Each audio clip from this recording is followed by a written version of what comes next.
Welcome, Husker fans. Thank you for tuning in to Big Red Radio, the Husker Talk Show. I am your host, Caleb Jenneret. Next to me, as always, is my co-host, Zach Jenneret.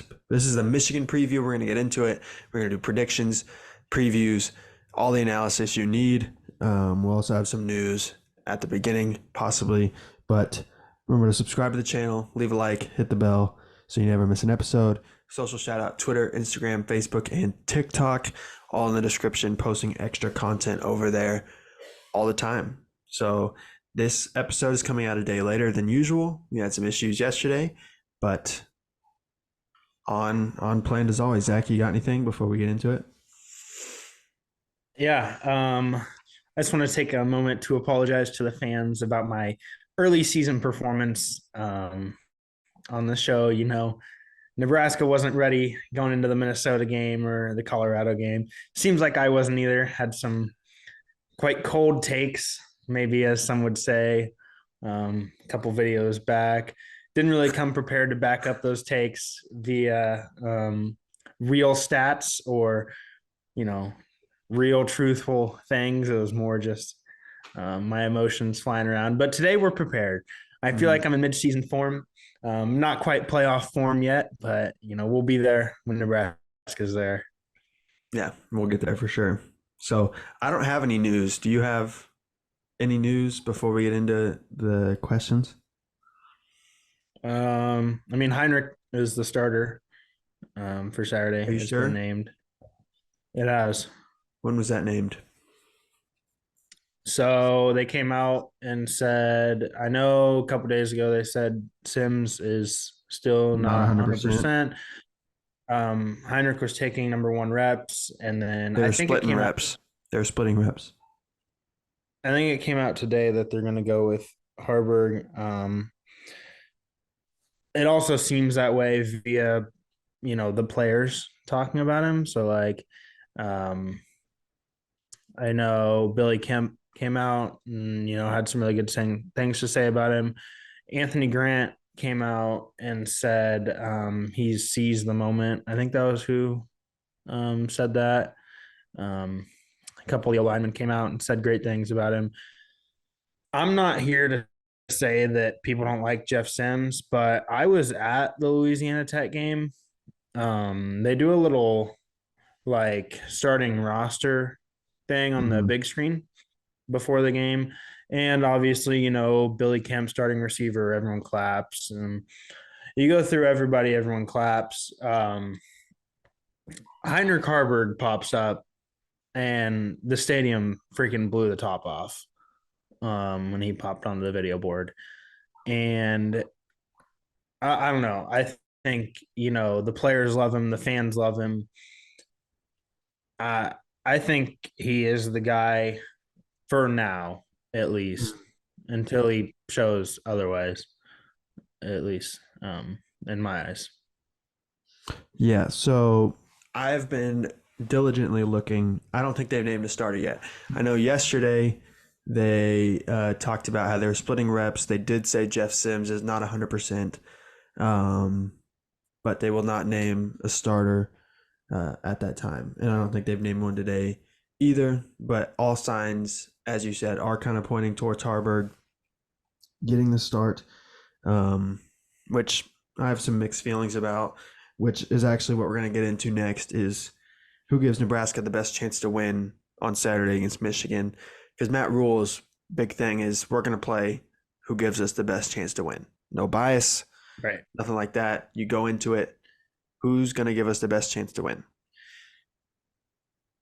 You've already said your part with Heinrich, kind of how he's, the starter now. I'll get into mine because I think mine is a little bit different. Well, while Heinrich has been great, he's been good enough going these last couple weeks against, I'll say, inferior competition. I like Heinrich. I'm not trying to make this a bash on Heinrich kind of thing. I think Jeff Sims at 100% gives Nebraska the best chance to win against Michigan. I understand the mistakes are an issue, but Heinrich's biggest issue has been accuracy. And Jeff Sims has made mistakes, but his interceptions weren't because he was inaccurate. It was because he just made the bad read. Throw to a guy that's not open. You wait too long, and then the corner has enough time to come up. He picks the ball off. You drop the snap. But none of this stuff has been misaccuracy. I thought he's been accurate all year. You talk about Jeff Sims' speed. He's faster than Haarburg. Maybe he doesn't run as hard, but he's faster, can break that explosive play. They both have cannons for an arm, but Jeff Sims, from what I've seen, has been more accurate. So I just think going into this game, and it kind of seems that way with everything we've heard from Matt Rule since Jeff Sims got injured, really since the beginning of this year,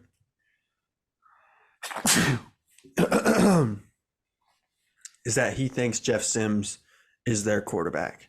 And I don't know what he's telling the players. I don't know what he's telling Jeff Sims. I don't know what he's telling Heinrich. But I know, at least from what I can tell, he really likes Jeff Sims, and he thinks Jeff Sims has a lot of potential going forward, which I think too. I think he has the most potential on the team for sure. Now, what changes is now that we've seen Heinrich do what he's done against these last two teams, Jeff Sims goes into this week. If he's 100%, if he's not 100%, he doesn't start. But if he's 100% and he gets the start, he goes into this week. They have him on a short leash, but he gets the start. And if they need to, Heinrich can come in and do the thing. But yeah, that's my take on it. Is I just think Jeff Sims gives us the best chance to win going forward. So I agree with most of that. I do. So my question is, what does Sims, or what has Sims shown us, right, this year that Heinrich Haarburg has not shown us? It's the accuracy. And it's the accuracy for right, me. right, it is. But here's the thing: it's like, is Heinrich more inaccurate than Jeff Sims? Absolutely. But the difference is Heinrich Haarburg has not thrown a dangerous throw. Right, but he hasn't needed to. That's the thing. You can't beat Michigan running. Oh, we'll throw one. You can't beat Michigan that way. But like when he does throw it, he misses in the correct way. You know what I mean? Like obviously that's not good. Yeah, like you never want to miss. I guess I but get you're what missing. you're saying. But like those misses might be interceptions against a better Michigan team.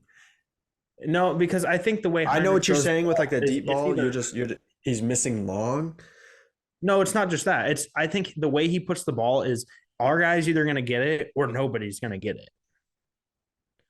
Which in my eyes is a way better way to do it than like either my guy's going to get it and he's going to score a touchdown, or if our guy gets it, it's going to be right on the money.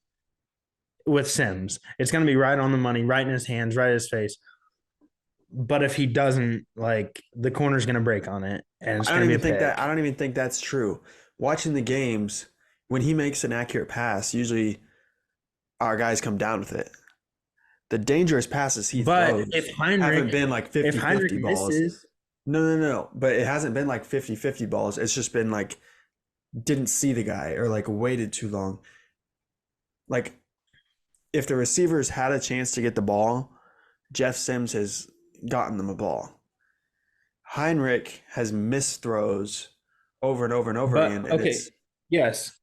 Most of Heinrich's misses, though, are like I want to say like 15 to 20 plus yard throws, correct? Like he's not missing slants, he's not missing screens, not missing outs, and he's not missing like but that's exactly what I'm saying. You can't dink and dunk your way. If you want to beat Michigan, you have to hit those big plays. You have to hit those big plays. That's how I think this game is going to be played, very small gain at a time. But if you put Michigan and Nebraska on the same, like if they do the same thing all game, Michigan's better. Michigan's better at it. Yes. So if you get Nebraska doing the same thing, Michigan's doing a little bit better, but still Nebraska gets a big play every now and then. Like, yes, I get that. Heinrich Haarburg can run for 50 yards and 70 yards against UNI and Louisiana Tech, but Jeff Sims has more of the ability to break that against these Power 5 top 10 defenses. I get that. But okay, so here's my I also kind of agree with the whole short leash thing. Here's my problem with that. Okay. You are essentially giving one turnover to Michigan, like automatically, like before the game starts, like at some point in this game, you will probably get a ball. Like guaranteed. At some point in this game, you will get a ball. Right. And then we put Heinrich Haarburg in. No, I don't even think that's it. Because I I mean, you think can you throw are. I you think I mean, no, because you can throw a pick and be okay. If we start seeing the downfall, like take for instance the Colorado game. If we knew what Heinrich could do before the Colorado game and that he would be serviceable, I think after Jeff Sims' second turnover, they're starting to have those conversations. But but it's not like after the drop snap, you're not going to be like, all right, you're done. Like he doesn't have it's to play like perfect, but Heinrich hasn't been the perfect either. So I don't know what the no, but here's the spot where I think Heinrich is better than Jeff Sims, at least in what we've seen at Nebraska, is that Jeff Sims doesn't just lose the ball, he loses the ball in like the worst possible moments. Like you start at Minnesota, right? Going into the half, right on, I mean, at like the 2 yard line, we throw a pick. yeah. Okay. We go into Colorado, first drive, we're on like the 30, we're ready to go. Drops the snap, fumbles the ball, loses it. We get back into scoring position. We drop the ball again, right? We're driving. We throw a pick. Like these are like momentum killing turnovers. Like they're Yeah. not just turnovers. These are like momentum killing turnovers. But that's what I'm When saying. we when Like we get down to the goal line, when Heinrich Haarburg is in, if he he's doesn't okay. like it, Jeff Sims he's has had taking the one snap. goal line. He's had one goal line turnover. Okay, It's not when like he we get does this down over and over. into But that's what I'm saying. when we get down You into other can't teams' compare. territories, It's not apples and apples. You can't like you cannot compare I them understand that. directly. Because you get down to the I red zone, you understand that, but know it's like Heinrich can just outrun everybody. You know Anthony Grant can just outrun everybody when it's UNI or when it's Louisiana Tech. You don't have to try to throw the ball over the top. You don't have to try to make a pinpoint throw because but it's you don't decision need it. making. You know what I mean? Like it's decision Right. making. How do we know Heinrich has better decision making when the guys are probably 5 yards separated instead of being 1 yard separated and you have to throw them open instead of you're just throwing to a guy wide open? I don't want this to sound like I'm trashing on Heinrich, but I think Nebraska fans in general are just being too hard on Jeff Sims and not realizing that what Heinrich has done is great, but you cannot compare it to what Jeff Sims has done. No, I understand that as well, but it's I mean like drop snaps have nothing to do with the team you're playing. It has something to do with where you're playing, possibly. If you're not, Possibly, if you but can't hear and you're not expecting the snap, like yes, at home, the crowd's going to be quiet for you. Heinrich's never been tested on the road, so we don't know what he's going to do on the I get road when he that. gets into that situation. And he can't hear everything, and he doesn't have the quiet crowd around him just supporting everything he does. Like we just don't know what that's going to be. So I don't think, as great as Heinrich's been, I think we should pump the brakes a little bit. Let these coaches decide. And the way it sounds, they still think Jeff Sims is the guy, as long as he's healthy. Now, obviously, if Heinrich goes out this weekend, starts, beats Michigan, there's nothing you can say anymore. If he keeps it close with Michigan, Yeah. plays a great game, there's really nothing you can say anymore. Like it's at some point you can't pull a guy that's won 3 games and the team is rallied around him now. But I don't know. I think But Jeff like Sims, fully healthy, gives Nebraska the best chance to win. Simple as that. yeah. I mean, statistically, it's like it's not even like it'd be different. I feel like if it was like slightly favored statistically in the eyes of Heinrich, but it's like okay, we saw what happens to a Colorado defense. Okay. Mm, Colorado defensively is terrible. sure.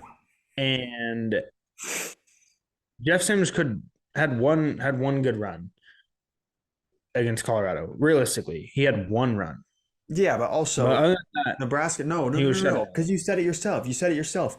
Nebraska drove down the first drive against Colorado, and then he fumbled. So he was moving the ball. He was just throwing the pick, fumbling the ball, fumbling the snap. Right, but Which like, I get you okay, can't so have, but that's not what we're talking about. We're talking about both at 100%, both playing their best. Who gives Nebraska the best chance to win? well, sure, if Jeff Sims goes out there and plays freaking lights Right. out, Yeah, I know. he's not You going. got to incorporate turnovers into it. I understand that. But like, dude, he's got one passing touchdown to Haarburg's four. He has four You interceptions to you Haarburg's can't zero. look at that. You can't look at that. He's played But it's like against it's far Colorado away. and Minnesota, I understand that, but a it's like Big Ten far and defense. And away. say what you want about Colorado, I don't think their defense is as bad as Oregon made it seem last week. Because I mean, you got to remember last year, Oregon got beat by 50 against Georgia early in the year. Oregon ended up losing, I think, 2 games all year. So it's not, you can't look at Right. one game. Like situational, Oregon was much better up front on both sides of the ball. So That's true. just dominated. Nebraska wasn't that. It was more of an even front. And after that, it's just skill players who kind of leaned in Colorado's favor, obviously. But Nebraska still was moving the ball on them. I don't know. That's what I'm saying. I'm saying I don't think it's like this wide margin. I don't think Jeff Sims is 10 times better than Heinrich Haarburg. I love Heinrich. Really, the I only love the the story, and only I love how the stat players are that playing. the only stat that stands out to me when you compare them side to side is the fumbles. Sure. Because like you could look at like yards per carry, right? But like obviously the teams are completely different. You can look at like touchdowns, rushing or passing. You can look at yards or anything. Like that's all going to change on who you play. But at the end of the day, none of Jeff Sims' fumbles were caused by hits. And Heinrich Haarberg's only fumble was caused by a blindside hit as he was throwing the ball. Yeah. Which like I don't care. I don't care if you're Caleb Williams, you're fumbling that ball. Right. You know, like if you're, it was like perfect timing, mid throw, hit, fumble. Anyone is fumbling that ball. Whereas none of Jeff Sims' fumbles had anything to do with being hit. It had, I mean, three fumbles Yeah. in two I games, just think and we lost all of them. against And them, two you're of them were playing, scoring position. you got to realize as Nebraska and as the coaching staff, you are outmatched in this game, talent for talent. You are playing the Sure. number 2 team in the country. You have to bank on upside. And Jeff Sims gives you the higher upside. Okay, but does Jeff Sims? Yes, like I feel like Jeff Sims gives you bigger plays. I feel like if you want to like have more explosive plays, then you put Jeff Sims in. Like no argument on that, right? If you want big explosive plays, you play Jeff Sims. But like the risk reward there, you know what I mean? Sure. So Like what if it was the risk is that we turn the ball over 6 times. Sure. So what if the situation was opposite and Heinrich started the game and he was just doing his thing, but they just weren't moving the ball? Like maybe you'd get a few first downs, a couple first downs every drive, but eventually you would just punt because you couldn't get that last first down. Do you pull Well, Heinrich I guess and put in Jeff Sims? it depends on whose fault that is. You know what I mean? Like if we're running up the middle and we're Well, getting if Jeff Sims, stuffed. right. But what is, like, not saying that's Heinrich's fault, but also if he's not capable of making the explosive plays, then you're just going to get stuffed all game. Yeah, but it like I don't know. I feel like they're very like they're not identical players. They're very similar players. Right. We haven't Like seen the deep ball with either accuracy one from Heinrich. with either one, the defense will have to respect the quarterback running. Oh, 100%. Right. And so if But I just think he's against like Jeff making the Sims, wrong read on read options, or you know what I mean? Like if Jeff Sims comes out and we're getting stuffed because like receivers can't get open or the running back can't hit the hole, the line can't block for him, that's completely different than like throwing bad reads, dropping snaps, um, not throwing the ball away, taking sack. Like that's the thing. It is like every time, like I'm not saying Heinrich has played mistake free football, but he hasn't done anything to hurt the offense. You know what I mean? Like I the mean, worst thing that's going to happen with Heinrich Haarburg in there is we gain a few yards and punt. Okay. Obviously, you don't so want a three and far, out, I mean, right.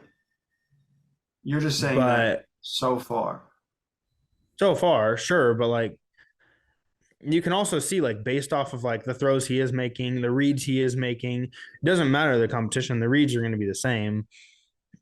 You know what I mean? Like it'd be different if he was like throwing like 50-50 balls and we were just better, or if he Right, but was sometimes you throwing, just have to. Like sometimes you have to take that chance. And I get he hasn't had to, really, in the script of the well, yeah, game. but sometimes there's a guy wide open on the goal line and you throw a 50-50 ball to the back corner, Right. you know? Or sometimes there's 2 minutes left in the game and you could probably just check down, or you throw a 50-50 ball 15 yards and get it picked off and lose the game. That's what I'm Sure. saying is But Heinrich, decisions that that's all. But like over and over and over again you have are been made judging wrong. him. You're judging him because he's been put in these positions and not come out successfully. Heinrich hasn't been put in this position. You can't argue. You can't argue that the upside is higher with Jeff Sims. No, I'm not saying it's not, but what I'm saying is it's time and time again. Like it'd be different if Jeff Sims came out against Colorado and made the correct reads, He but he did did. it wrong. You're just He you're just didn't. pinpointing that the few he didn't because they resulted in turnovers. Heinrich hasn't always made the right read either. It just hasn't been as Okay, detrimental because the but like, competition's not as good.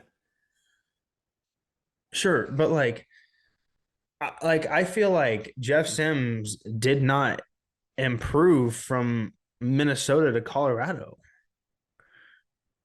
Like, okay, we're like, all right, Jeff, when we get in these big time situations on the goal line against Minnesota, late in the goal line or late in the game against Minnesota, right? And then there was another pick.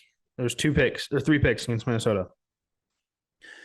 Then we learn like, okay, Jeff, like when we're in these big time situations, if it's not there or what you're thinking is like iffy, and it'd be smarter if we just like either threw the ball away. You have your legs, just take off for, I don't care if you take off for 2 yards. I don't care if you take off and lose a yard. Like if we can get points and we can just like scratch that, let's try again on another play. So we see that against Minnesota, right? First drive, we come out against Colorado and we lose the ball. Next time we're in scoring position, we come out and we lose the ball. Again, we're driving and we come out and we lose the ball. Like this is like consistent. Like it hasn't changed. So why would it change against a team that's way better And than that's Minnesota and exactly way what I'm better than saying. Colorado? If it doesn't, you pull him. And it's Yeah, but then Heinrich. you're giving a freebie. You cannot give this team freebies. Look at the Rutgers game versus Michigan. Rutgers was in that game. Rutgers was 1,000% in that game at halftime. And they came out first drive and they threw a pick after half. And that's where the game ended, right there. Michigan caught a glimpse of momentum and they ran with it. If we're down 14-10 at half and we come out the second half and we're driving down and Jeff Sims fumbles that ball, Michigan will take that glimpse of momentum and they will run with it and we'll get beat 35-10. Okay, here's my question. Will you be upset if Jeff Sims is named the starter? No, I won't, but I think that gives Michigan I absolutely think that gives Michigan a free turnover. Or it doesn't, or he just doesn't turn it over when he has calm crowd around him, a good atmosphere to be in, fully healthy. Like, who knows if when Heinrich goes on the Maybe. road and the crowd is yelling at him, if he just doesn't shut down and maybe he turns the ball over 4 times. I'm not saying he definitely would or definitely wouldn't. Like, we just don't know. Like, Heinrich Haarburg has had the absolute easiest atmospheres he could have asked for in his first 2 starts. Yes, absolutely. Jeff Sims, although it probably wasn't the hardest atmospheres you could have had, Minnesota definitely wasn't. it was Minnesota tough. definitely was. It was tougher than what Heinrichs had. It was probably It was tougher. tougher than what Heinrichs had, but it It was wasn't tougher even. than it's above average in terms of how tough it Sure, was for a starting quarterback. sure, sure. So like you can't. But it wasn't like super tough. Like I will give it to him. Colorado was really, really hostile and it was really, really tough to play in. Okay. Right. Minnesota was not. Minnesota was not. You weren't Minnesota even was, there. You weren't even there. dude, it wasn't a sellout crowd. A Minnesota Nebraska game on a Thursday night is not nearly as hostile as a Colorado game. I'm not saying it's not at all, but what I'm saying is I don't think you can use that atmosphere for 3 picks. I don't think you can use that atmosphere for an excuse for 3 picks. I think you can use the Colorado atmosphere for 1 or 2 fumbles. Sure, like that's fair, but you cannot use the Minnesota atmosphere for 3 picks. Okay, but your argument is Jeff Sims didn't get better, but you're saying that the atmosphere got continually harder. So It like those did, kind of counteract each but other. like, okay, what about the pick in the Colorado game? Right? It was a bad decision. I don't know. I I think don't we know. should move on. I think we should move on. I'm not going to be upset whoever's named the starter. I just think if we're playing since we're playing the number 2 team in the nation, you can't just go head to head with them every single time and expect your athletes to win. I mean, the thing about it though, I think if you want to win this game, you got to go late in the fourth quarter and just give yourself a chance. Sure. This game is not going to be won on big plays. This game is not going to be won throwing the deep ball. This game is not going to be won on 75-yard drives. You're going to have to. You cannot Once just or dink twice, and dunk your way down. Like you're just not going to do it. But it's not going to work. Look at what Rutgers was doing. Rutgers made big plays. A couple, but you cannot touchdown. Their first touchdown was a big play. Yes. But I'm just saying you cannot. The game plan cannot be big plays. Sure, that's not the game plan. This is Matt Rule we're talking about.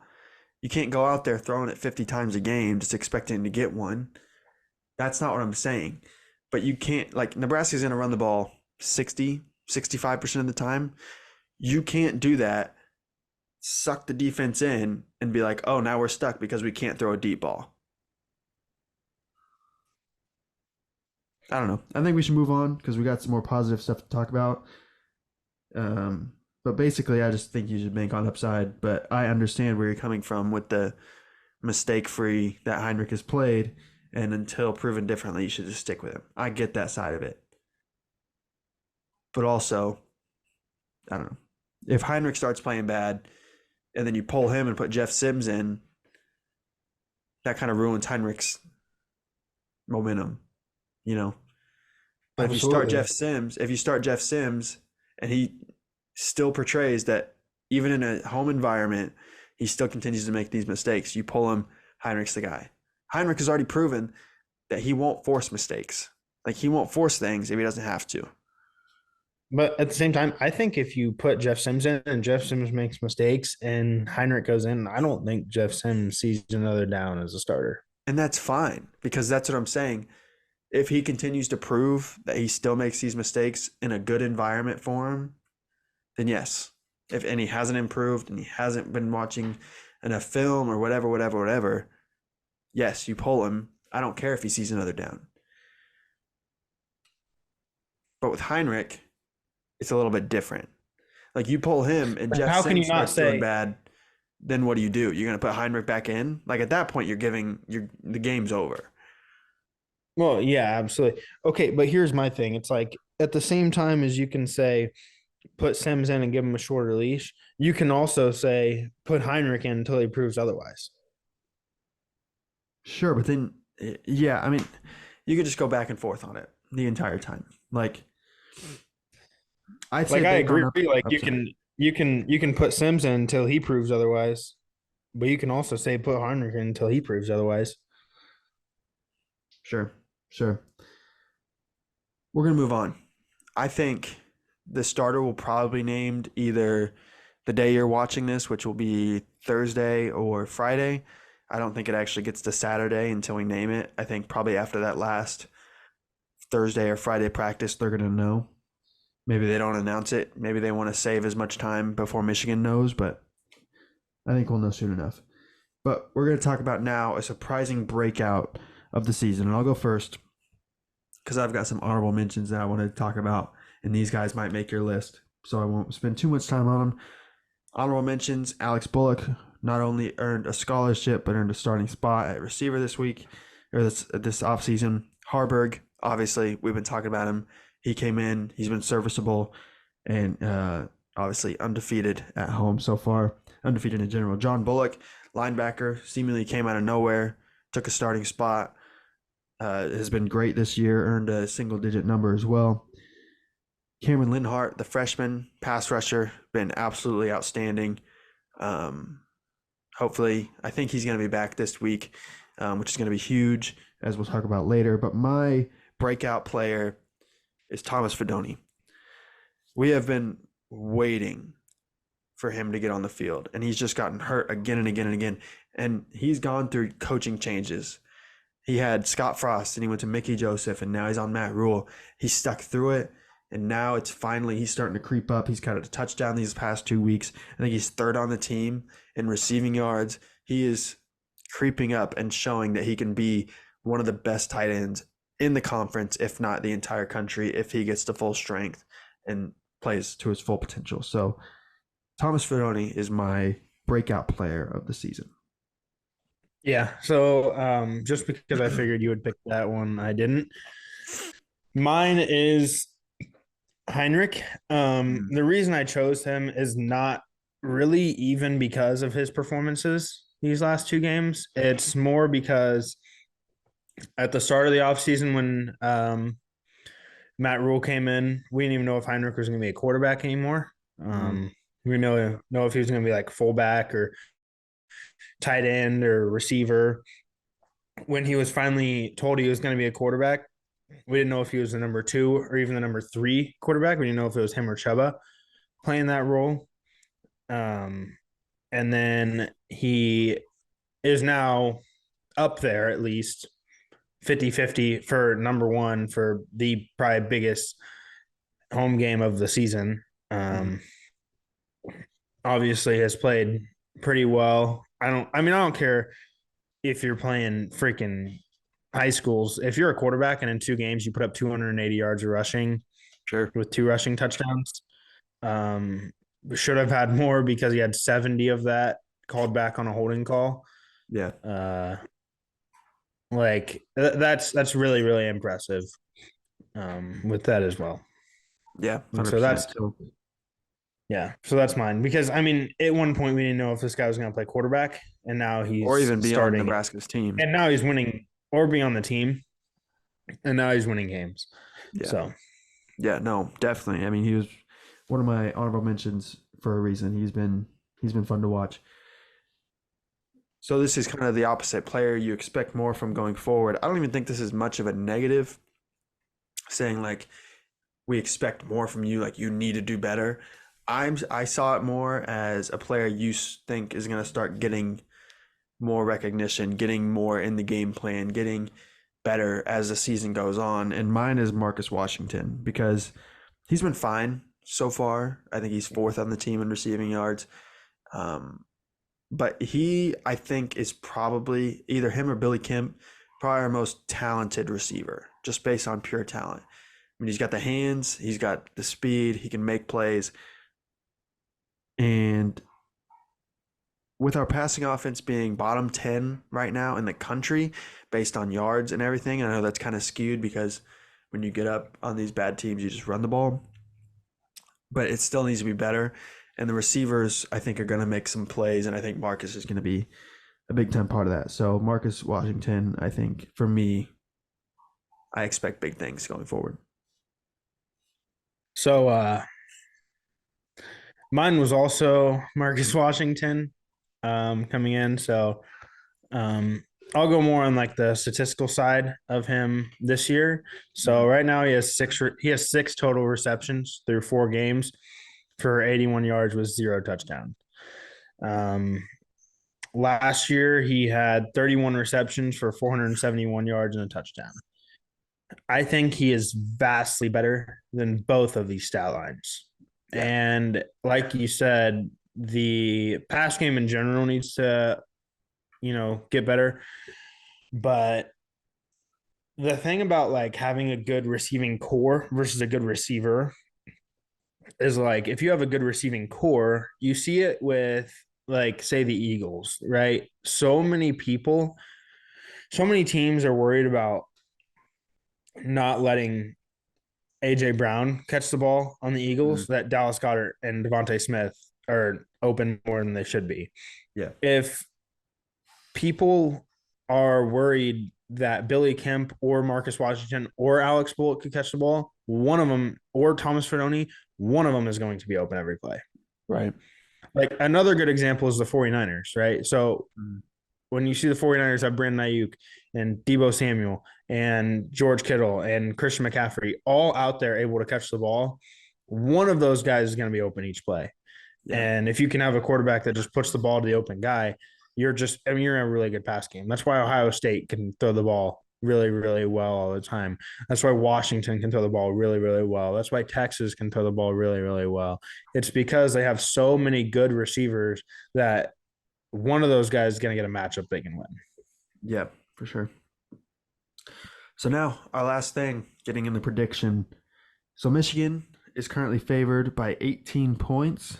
The total, actually, I think it went down. I think it's a 17 and a half as we're recording this today. Let me just make sure, because it was at 18 yesterday, and I'm pretty sure I checked again today, and there was some movement on it. Let me see. It looks like it is sitting at, it still says 18. Yeah. Okay. 17 and a half is what I see. No, 18. Okay. The line is at 18. Michigan's favored by 18 points. The total is set at 40. So they're expecting not a lot from Nebraska's offense. I sat on this one a while. It was difficult for me because it's just like watching that. I watched the Michigan Rutgers game. Sure, Rutgers right now is 3-1. They look good, but it's hard for me to believe Rutgers is a better team than Nebraska. But still, I watched the Rutgers game. They kept it close until halftime. Zach mentioned they threw a pick. Michigan ran away with it after that, but nothing too really jumped out at me in that game. I think Nebraska covers. I think 18 points is a lot, especially for the favored team to come in to a hostile environment. I think it starts out close. I think it stays close for a lot of the game. Michigan wants to run. Nebraska defends the run. Nebraska wants to run. Michigan defends the run. Not as well as Nebraska, actually, which I thought was very interesting. But they have a good run D. J.J. McCarthy makes mistakes when he's under pressure. Nebraska has the most sacks in the Big Ten. So there's just like a lot of things that are pointing for a really, really close game. And Nebraska to be able to keep it close. Obviously, our QBs haven't been mistake-free either. I just think Michigan has the athletes. I think Blake Corum, Donovan Edwards eventually just start getting things going, wear down the defense. I think 24-13 is my final prediction. Michigan wins. So Nebraska covers still in the under hits, but I think it's close. I think Michigan ends up stealing it in Memorial.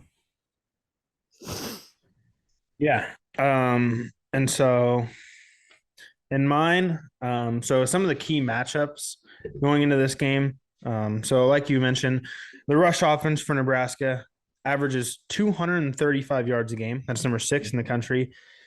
Versus the rush defense for Michigan, which gives up averaging 80 yards a game, number 12 in the country. Right.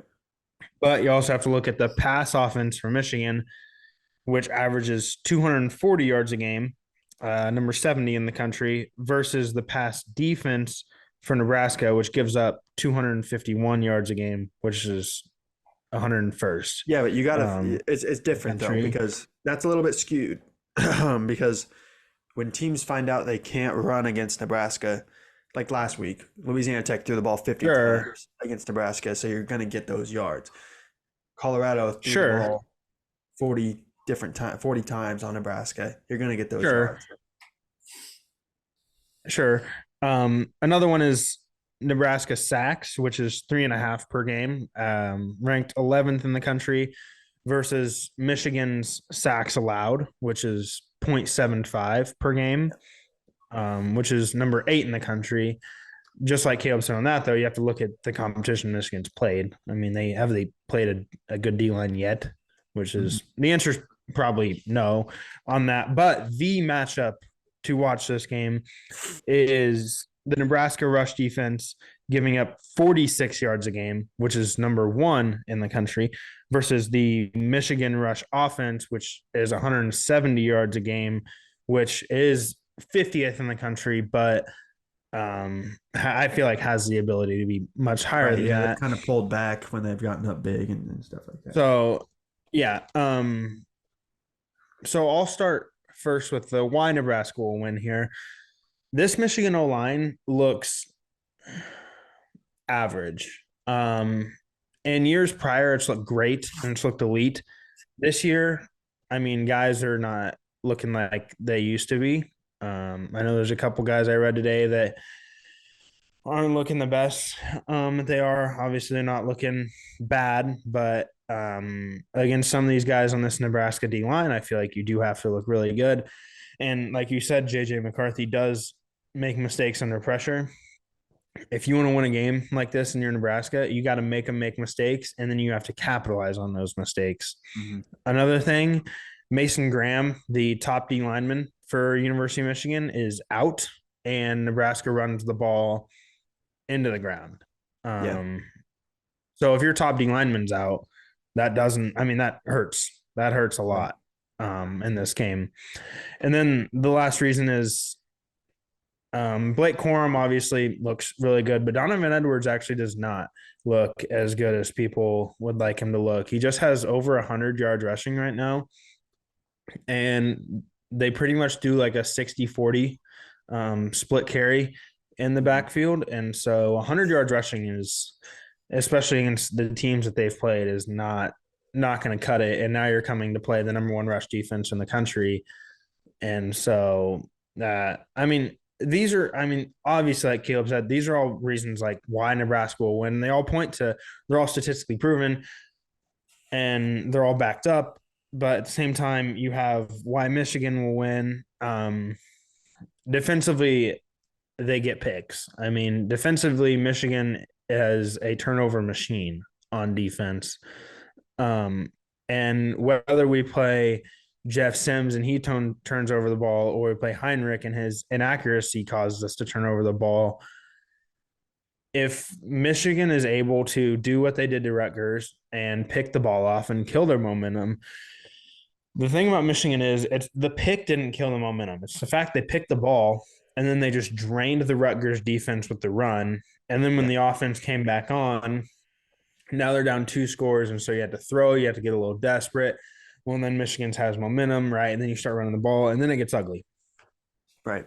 And then their passing attack is, I wouldn't say better than anyone's we've played, because I feel like Colorado's might be better. Yeah. But Michigan's passing attack is good, and they're not as run heavy as they have been in the past. And they can throw the ball around. They got good receivers. JJ McCarthy is a good quarterback. I never like picking Nebraska to lose. I don't, and I won't, I never will, because I feel like we can win every game. I think this is how I feel like you have to win this game. All right, you got to keep it close. If you let Michigan score over 20 points, I think you lose this game. Absolutely, I think it's write it off. You lose this game. But if you can go in and it's like 14-10, and there's like 5 minutes left in the fourth quarter, maybe it's 14-13. Maybe we've scored and we've got 2 field goals. It's either going to be 16-14 us on a win field goal or 17-14 us on a winning field goal. Whether it's 14-14 or 14-13. Listen, am I saying Michigan can't win? No. All right. Am I saying I think 100% Nebraska will win? No. But I'm never going to say my boys are going to lose. And so I'm telling you how Nebraska will win. Okay, not why Nebraska will win. I'm telling you how they will win. And that is by keeping it close, playing, as some say, Big Tenny. All right. You're going to run the freaking ball down their throat. I don't care who's in the backfield. I don't care if it's Josh Fleeks or Emmett Johnson or Anthony Grant, or if Heinrich steps in at running back, or if Fedoni steps in at fullback. I don't care. Someone's getting the freaking ball and you're running in between the tackles. And that's the only way you're going to win this game. Michigan's going to run in between the tackles. You're going to stuff them, and you got to get to J.J. McCarthy. Yeah. You got to play hard-nosed defense. You got to make them make mistakes, and when they make those mistakes, you got to do what they did to Rutgers and run the ball down their freaking throat and wear down their defense. And when their offense comes back on, you got to make them be desperate, pressure them again, and capitalize on mistakes. And so we're going to go 17-14 here in favor of the Huskers. Listen, I've been to a Huskers game in the snow. I've been to a Huskers game in the frigid cold. I've now been to a Huskers game in the rain, in the blazing heat, and at night. And I've never been to a Huskers game where we storm the field. And so that's just the last thing to check off the list. So we might as well do it now. That was hype.